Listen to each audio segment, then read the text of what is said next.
Hello everybody and welcome back to another video. Now today I want to talk about affordability and can we actually afford to gamble? If so, how much can we actually afford to gamble? Because something came to my mind the other day, completely non-gambling related, but something that I thought as a child. Now, as a stepdad to a teenage girl, I'm very aware that young people these days always want the latest things, they always want the latest stuff, and I think it's incredibly unfair that we don't just go out and we don't just buy all these things for them.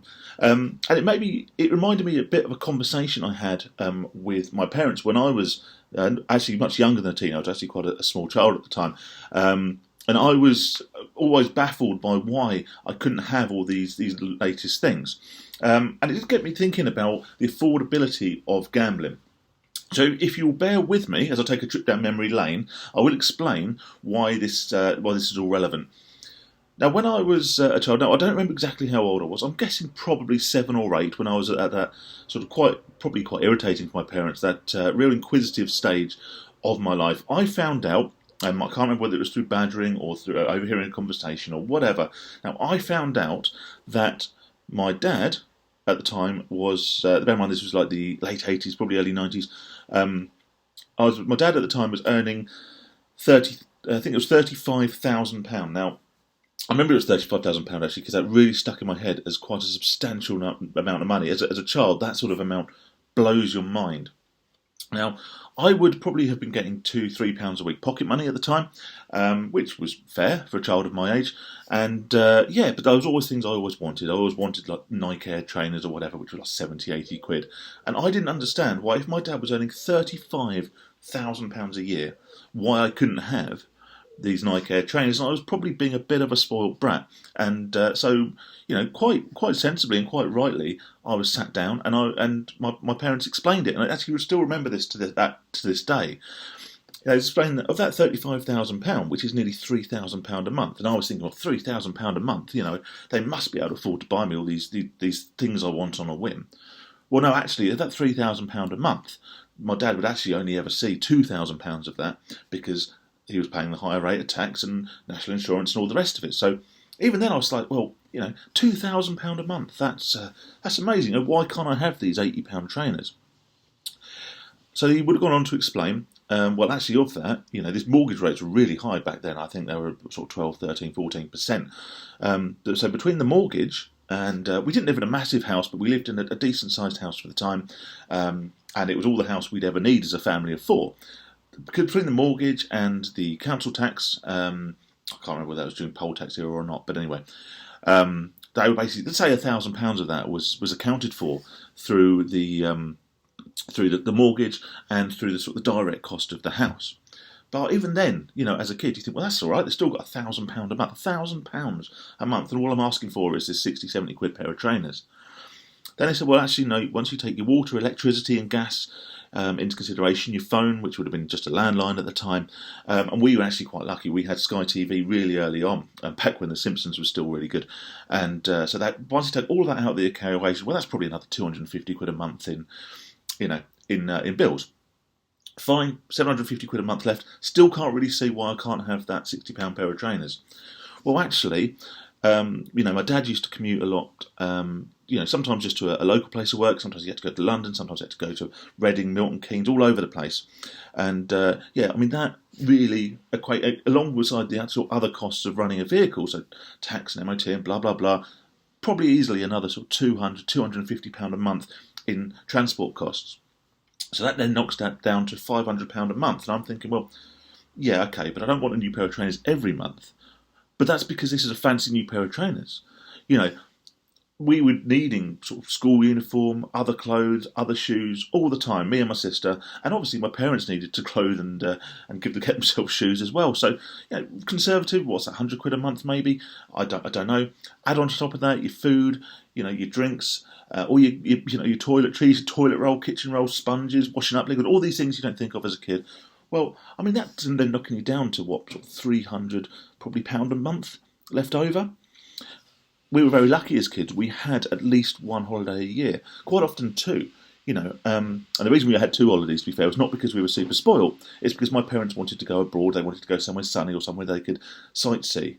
But very kindly, they involved me and my sister in the decision-making process, and we would always want to go to Butlins. So, in the end, we ended up often having 2 holidays a year, which was incredibly fortunate. And I don't never take that for granted. But my parents would have been putting, £100, £150 a month aside to pay for these holidays and for spending money and everything else that was involved in them. So, in the end, you boil it down and you actually think, well, they've actually only got about £100 a month left of this £3,000 a month that I thought my dad was earning. They've only got £100 a month, And my dad smoked, so that would have a little bit on that. He went to the pub once a week and had 2 or 3 pints, so that was most of that done. So he left with like 20 quid, and they gave me and my sister 3 quid each of that for pocket money.